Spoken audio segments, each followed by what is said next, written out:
Hello everybody, Robin here, and welcome back to Toadstool Tarot.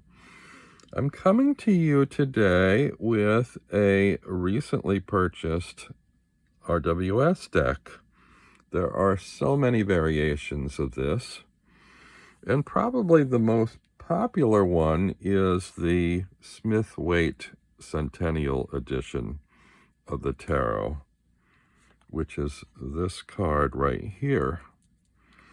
And that's the back. One of the major issues with this deck that people have is there's a little copyright from US Games on the side here.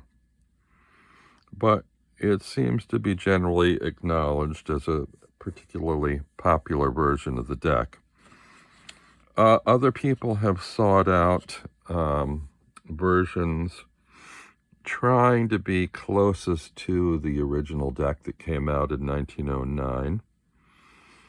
And one of them was this deck, it comes in this box, the 1909 Art Restoration deck from Drive-By Cards, which is this one here.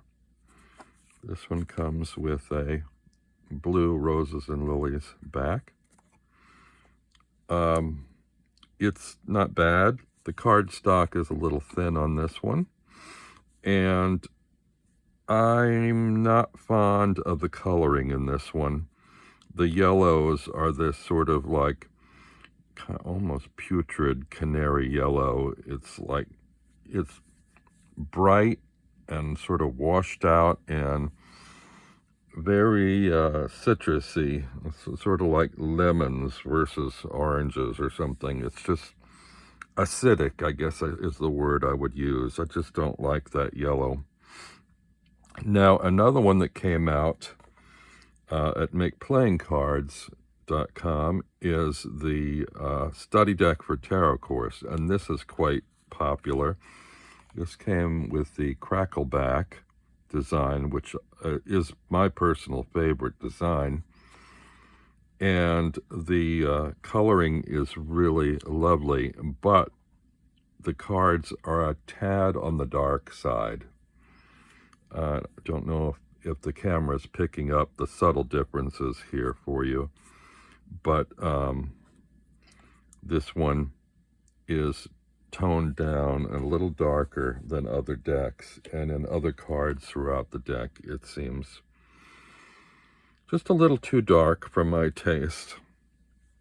Now, these are no longer available at MakePlayingCards.com, and they recently were removed from the site. I don't know for what reason, but when that happened, I experienced a little FOMO, fear of missing out, in that I didn't get a backup copy of the deck. So I went looking at another deck they had on there that also seems to be trying to clean up the images and lacks the copyrights.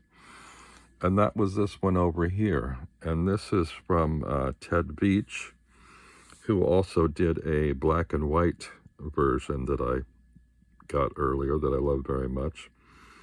And this one appears to be rather close to the Smith-Waite Centennial in terms of its coloring and the sort of antique, agey quality of it.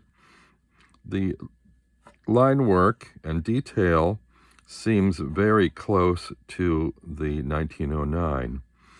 And as I look through the deck, and side by side, it appears that the original artwork is the same. Some of them have little bits of the image bleeding beyond the black pin line border, and those are identical. The difference is the coloring, and I prefer the coloring in this new one, which is brighter, warmer colors, less pale, shrill, acidic colors. So this is kind of my new favorite. The back is roses and lilies, but it's an orange roses and lilies versus a blue one. So I'm not going to show you all the others in side by side, but you can see now the difference between these 4 variations. This one is called the, it doesn't come in a tin, I just had a tin to store it in. It's called the RWSRL20v2, which is very confusing. I wish they had come up with a better name for it. I don't know what this means, but I'm guessing it's Rider-Waite-Smith, Roses and Lilies. Don't know what about the 20, but perhaps it was done in the year 2020. I think it came out last year. And V2, I'm guessing maybe this is version 2. Maybe he had done a previous version that's no longer available. Not really sure. That's just a wild guess. But if you want to buy this deck at makeplayingcards.com, this is the number, RWSRL20v2. There actually wasn't any space in there, but I put that in there to kind of help you suss out what that could mean, because just a long code number like that is rather confusing. So let's look at the rest of the deck.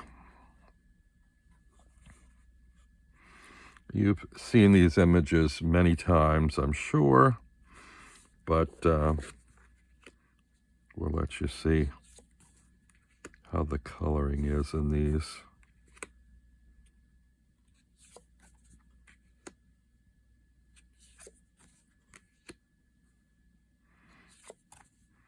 I'm very pleased with the coloring and the line definition. You might not see it here. Here's a little bit of that bleed. There's 1 or 2 cards where it seemed more noticeable. In fact, I hadn't really noticed it until I saw this deck and then went comparing it to the 1909 and noticed that they seem similar. Here's a little bit here.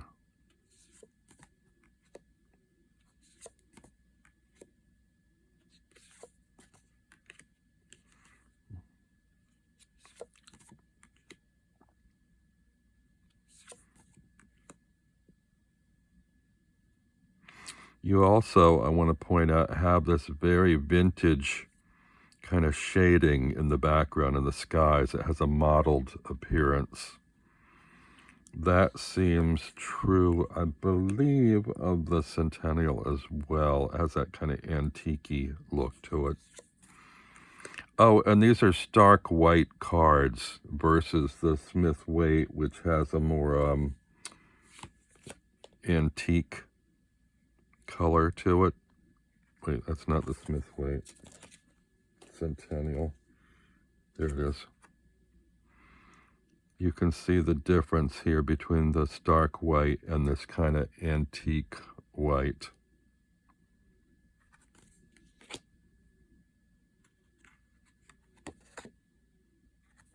There's a little bit there.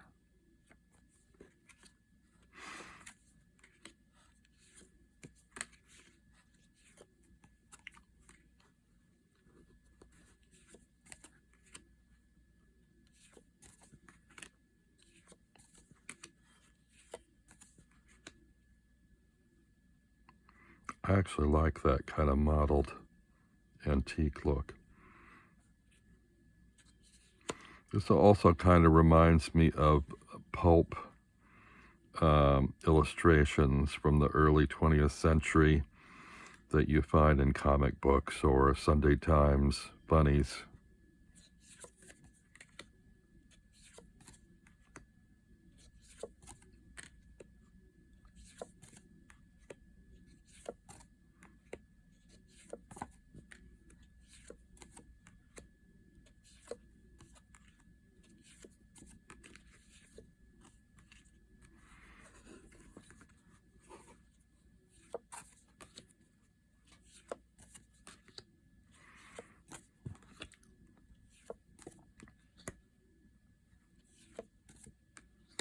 Here you can see quite a bit of the bleed outside the line. This doesn't bother me, actually. I think it makes it special, actually. You have those slight imperfections.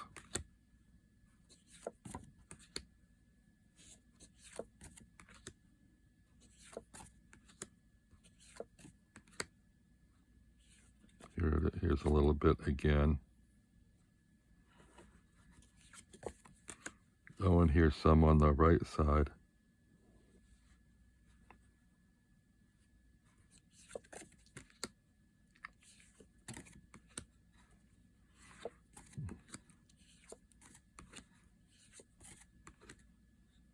Here's a little bit.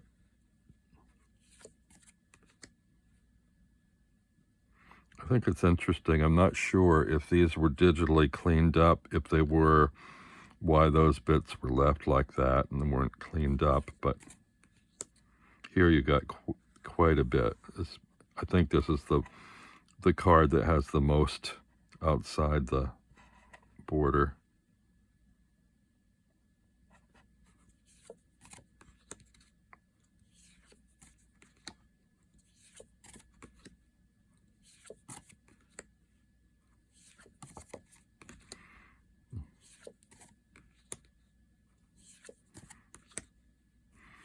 You might wonder why I keep buying these decks. So many versions with just subtlest of differences.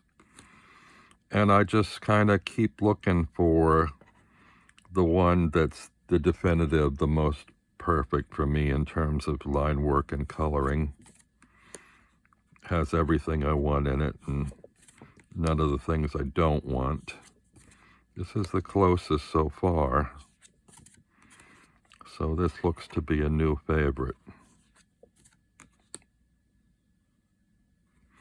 I still love my RWS 2.0, although it's sort of a modern coloring, but it has more detail in the line work than any deck I've seen so far.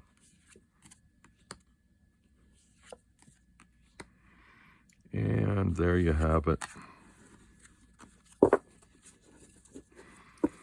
This is available at makeplayingcards.com. It's not expensive. I think it's about $29. And it's a nice weight deck. Easy to shuffle. Oh, I forgot to mention, it's many other decks that I've gotten from Make Playing Cards. I really like their stock, and I usually get the S30 stock, which is really nice and slippery. In fact, my own decks were done on the S30, and the RWS 2.0 was done on S30. This is actually the superior smooth stock S33, which is even better than the S30. So, just thought I'd let you know. Has a really nice feel to it. Beautiful look. Very nice deck. I guess if I were going to change anything at all, I would clean up the excess outside the borders. I'd change the back to a crackle back, and I would give the deck a different name that's easier to remember than this code number. But, you know, that's my taste, not Ted's variation or version of this. Anyway, I hope you enjoyed that and found some information of interest there, and I will see you all soon. Take care.